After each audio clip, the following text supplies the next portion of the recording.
मोदी साहब नमस्कार। सर, मैं इस वीडियो के माध्यम से आप तक अपनी बात पहुंचाना चाहता हूं।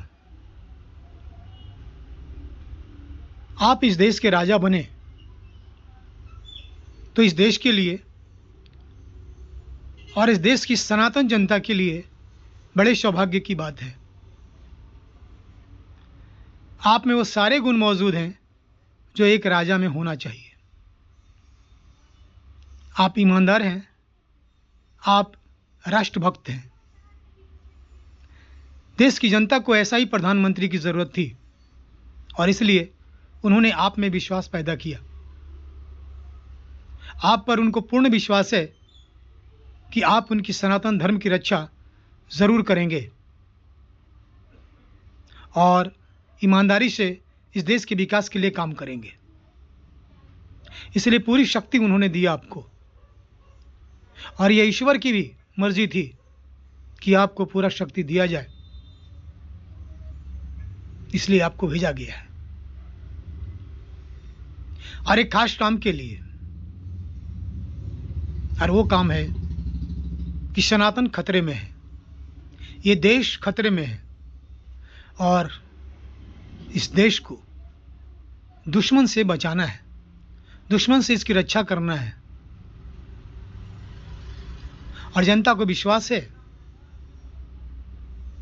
कि आप इस देश की रक्षा जरूर करेंगे। आप तो बहुत सारे काम कर रहे हैं विकास के लिए, अनेकों काम आप कर रहे हैं। जनता देख रही है और जनता समझ भी रही है कि आज देश के विकास का काम बहुत ही तेजी से हो रहा है। देश की रक्षा के लिए आप एक से एक नए हथियार और जो भी हो सकता है कर रहे हैं। लेकिन मेरा कुछ पर्सनली विचार है सर, वो मैं आपसे शेयर करना चाहता हूँ। आप काम तो सब कर रहे हैं, देश के विकास का काम आप कर रहे हैं, लेकिन आप जानते हैं कि इस देश को बर्बाद करने के लिए, इस देश को अपने कब्जे में लेने के लिए कुछ लोग योजनाएं बना रहे हैं, पूरी शिद्दत से लगे हुए हैं। यानी इस देश का दुश्मन है। और मैं खुलकर बताऊं स्पष्ट रूप से कि इस्लाम सनातन का दुश्मन है। इस देश की बर्बादी में इस्लाम का बहुत बड़ा हाथ था और आज भी इस देश को इस्लामीकरण करने के लिए पूरी शिद्दत से वो लगे हुए हैं। इसलिए मैं आपसे कहना चाहता हूं सर कि जनता ने जो आपके ऊपर विश्वास पैदा किया, ईश्वर ने जो आपकी पूरी शक्ति दी 2014 में, तो आप उसी वक्त सबसे पहला काम सर देश की रक्षा करना ही था। रक्षा करने का मतलब है कि जो बेईमान हैं, जो छल और कपट से हमारे देश पे रह रहे हैं, देश का बंटवारा करने के बाद, अपना हिस्सा लेने के बाद भी वो छल और कपट से, बेईमानी से इस देश में रह रहे हैं, बहुत सारी सुविधाएं ले रहे हैं,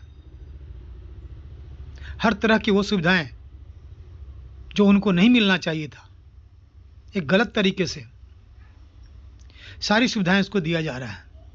और इसका कारण है कि हमारे देश की सरकार में आने जो पहले सरकारें थी वो सब भी जिहादी मानसिकता के हैं।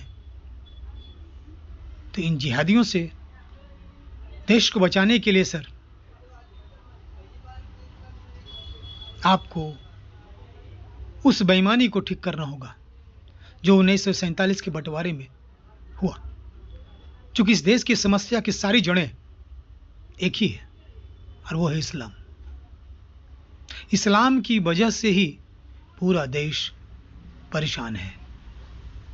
आप चाहे जितनी भी समस्याएं इस देश की गिन लीजिए, देख लीजिए, तो हर के जड़ में इस्लाम है। इस देश में शांति चाहते हैं और आप चाहते हैं कि ये देश वाकई में 2047 तक विकसित राष्ट्र बन जाए, तो इस्लाम को मिटाना होगा। इस्लाम के रहते आप इसको विकसित राष्ट्र नहीं बना सकते हैं सर, क्योंकि हर कदम पर ये आपका टांग खींचते हैं। इन्होंने एक फौज खड़ा करके रखा है गद्दार हिंदुओं का।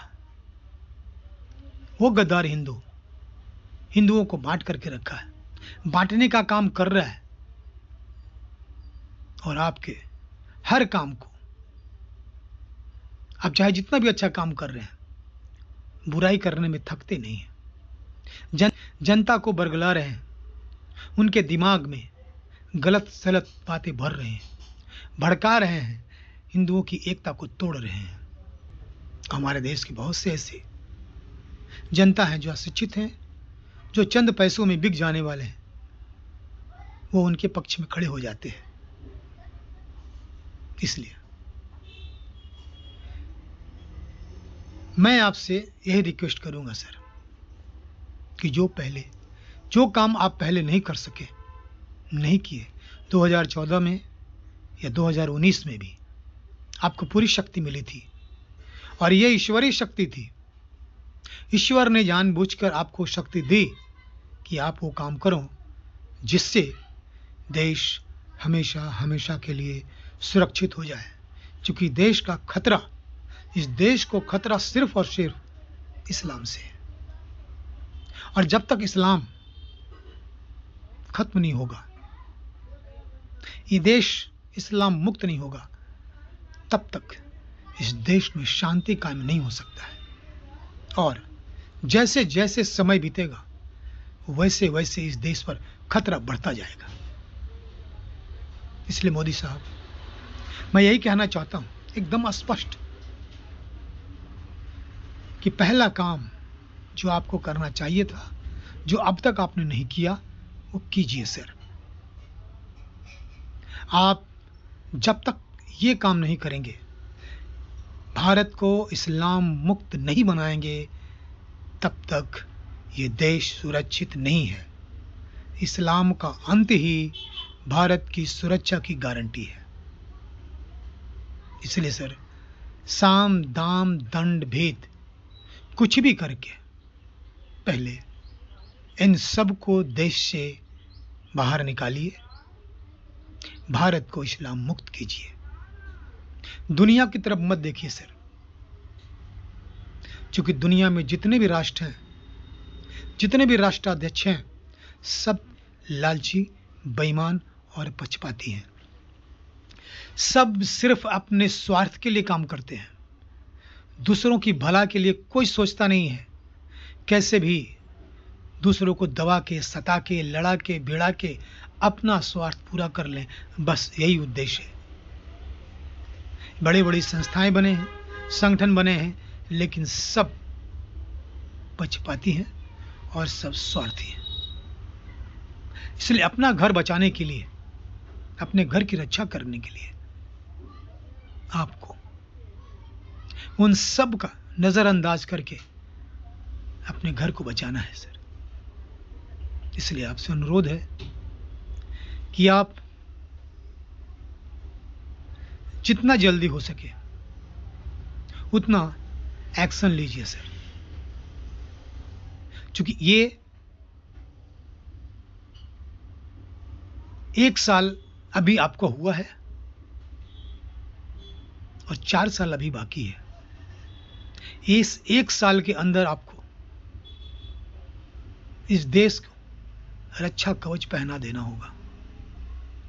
आप पूरी दुनिया उठाकर देख लीजिए सर, जहां जहां इस्लाम गया, तहां तहां लोग परेशान हैं, क्योंकि इनका उद्देश्य ही है पूरी दुनिया पर कब्जा करना। और उसके लिए ये बहुत ही बड़े शातिर तरीके से देश में घुसते हैं, धीरे धीरे अपनी जनसंख्या बढ़ाते हैं और जनसंख्या के बल पर उन देशों पर कब्जा करते हैं। अपने ही देश की हालत देख लीजिए। मौर्य साम्राज्य में कहां तक विस्तार था अपने देश का, और आज सिमट कर कहां तक आ गया है।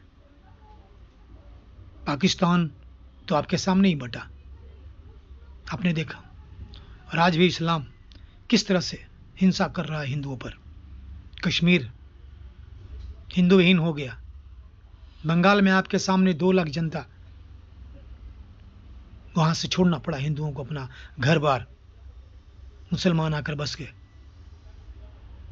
कितनी हत्याएं हुई, कितनी मां बहनों की इज्जत लूटी गई, और यही सिलसिला चलता रहा। तो ऐसे ही थोड़ा थोड़ा करके वो पूरे देश पर कब्जा कर लेगा, और जब उनकी संख्या बढ़ जाएगी तो फिर महाभारत होगा। तो सोचिए कि क्या होगा उस वक्त स्थिति। इसलिए इसके पहले कि महाभारत की नौबत आए, आप इससे अभी इसके बारे में प्लान बनाइए, सोचिए कि भारत इस्लाम मुक्त कैसे होगा। क्योंकि यही आपका पहला और आखिरी काम है सर। इसके बाद आपको जद्दोजहद नहीं करना पड़ेगा, क्योंकि देश के विकास में सबसे बड़ी बाधा और शांति को भंग करने वाला इस्लाम ही है। एक दुष्ट प्रजाति। आप सोच लीजिए, विश्वामित्र जी कितने परेशान थे इन दुष्टों से, इन राक्षसों से। समझा समझा के थक गए। वो कितने काबिल थे, कितने विद्वान थे, कितने अच्छे से समझा सकते थे, समझाया, लेकिन नहीं माने। तब विवश होकर उनको भगवान राम को लाना पड़ा और इन दानवों का विनाश करना पड़ा। ये उस वक्त भी यही कार्य कर रहे थे जो आज कर रहे हैं। आश्रम के इर्द गिर्द जितने भी वनवासी थे, उनके घरों को आग लगाना, उनके बहू बेटियों को उठाकर ले जाना, उनकी संपत्तियां लूट लेना, छीन लेना, हत्या करना, यही काम उस वक्त भी था।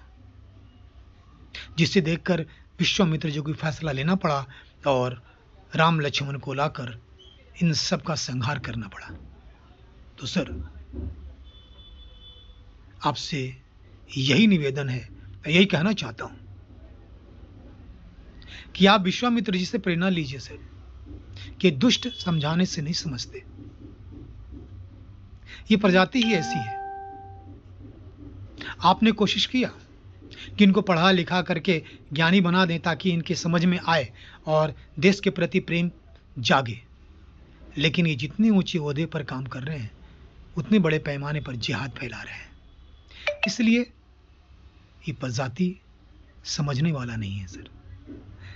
आपको देश को बचाना है, अपनी सभ्यता और संस्कृति को बचाना है, तो इसका विनाश करना ही होगा, इसको देश से भगाना ही होगा। और आप कोई गलत नहीं करेंगे सर। बंटवारे में जो बेईमानियां हुई, जो छल और कपट हुआ है, बस उसको ही ठीक करना है। इन सब की नागरिकता खत्म, सारी सुविधाएं बंद, और इनको आउट कीजिए इस देश से। इंदिरा गांधी ने इमरजेंसी लगाया था अपनी स्वार्थ के लिए, और कितनी गंदगियां फैलाई इस देश में। हिंदुओं को कमजोर करने के लिए क्या क्या नहीं किया। राष्ट्रभक्त नेताओं को जेल में डाल दिया, और दुनिया भर के कानून इन जिहादियों को ताकतवर बनाने के लिए बनाया। इसलिए सर, मैं आपसे कहता हूं कि आप भी एक बार इमरजेंसी इस देश में लगाइए और सेना के हवाले इस देश को कर दीजिए।